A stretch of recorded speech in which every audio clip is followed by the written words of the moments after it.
La loi est une norme juridique, un ensemble de règles dans une société donnée. Ainsi, toutes les nations du monde sont régies par des lois. Elles sont prises pour prévenir ou régler une situation. Elles garantissent la sécurité et le bien-être des populations. La Côte d'Ivoire, État de droit, ne déroge pas à cette règle universelle. Elle prend donc des lois quand les situations l'exigent. C'est le cas de la loi numéro 757 du 23 décembre 1998 interdisant et réprimant les mutilations génitales féminines. Mais c'est souvent que les lois ne sont pas comprises par les citoyens dans leur ensemble dans un pays où le taux d'analphabétisme est au-delà des 50%. Il faut donc expliquer et faire la promotion de ces lois auprès des populations pour qui elles sont prises afin d'obtenir l'effet désiré. C'est aussi là une autre mission que s'est donnée l'ONG Sunyenyo de Sinimatiali.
Pour cette autre mission, Sunyenyo a bénéficié du soutien technique et financier du Fonds des Nations Unies pour la Population, UNFPA. Mais que faut-il savoir des mutilations génitales féminines? Elles constituent une forme de violence irréversible et irréparable qui porte atteinte aux droits fondamentaux des femmes et des filles à travers le monde et en Côte d'Ivoire en particulier. Les mutilations génitales féminines sont une pratique néfaste qui constitue une grave menace pour ces femmes et ces filles sur le plan psychologique, sexuel et procréatif. Les mutilations génitales féminines peuvent accroître la vulnérabilité des femmes et des filles face au VIH/SIDA et enfin avoir des conséquences obstétricales et prénatales, voire mortelles pour la mère et le nouveau-né. Je prends aussi la parole pour féliciter M. le PCA de l'ONG Sunyenyo et son équipe pour le travail immense qu'ils abattent sur le terrain pour la préservation de la dignité de la femme. Oui, mesdames et messieurs, l'excision, comme l'ont rappelé mes prédécesseurs, est un acte qui est condamné et réputé par l'État de Côte d'Ivoire qui tient aux droits humains. Et tout le monde a rappelé la loi 757 du 23 décembre 1998 le dit à propos.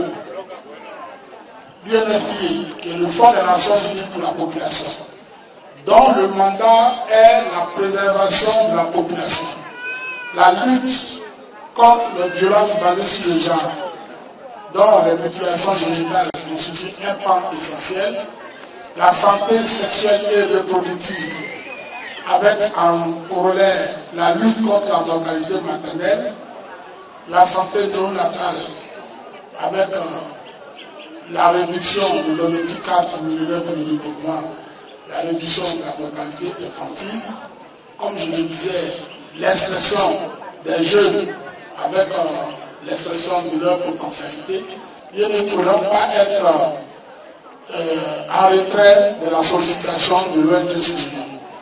Je voulais donc rassurer M. le Président que l'UNFPA qui m'a mandaté ici est prêt à les accompagner partout où l'ONG ira pour le bonheur des populations. UNFPA voudrait vous encourager. Et le plaidoyer de M. le Président de l'ONG Soulignon nous va droit au cœur. Nous allons mettre dans notre paquet, dans notre plan de travail annuel de 2015, les activités en direction du département de Sinimatiali. L'organisation m'a dit, je dis au président, avec tout ce qu'il fait, l'UNFPA ne doit le laisser seul. Nous allons effectivement l'accompagner.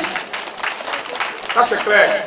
Nous allons l'accompagner pour que ces femmes-là soient à l'aise, pour que ces femmes-là puissent avoir du matériel à l'hôpital de Sinimatiali pour avoir accès à des accouchements faciles.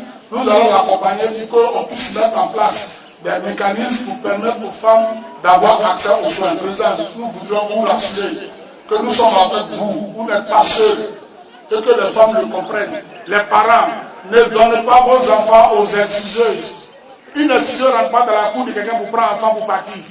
C'est le parent lui-même qui dit, le président l'a dit, dans aucun livre religieux, ni la Bible, ni le Coran, il a écrit que quand on fait l'excision, c'est bon pour aller au paradis. Au contraire, celui qui fait l'excision là, il ne va pas arriver au paradis. Hein? Je ne sais pas s'il va à l'enfer, mais il ne va pas arriver au paradis. Donc ne faites pas, pour ne pas avoir problème à Dieu. Allah, pour ne pas avoir problème à lui.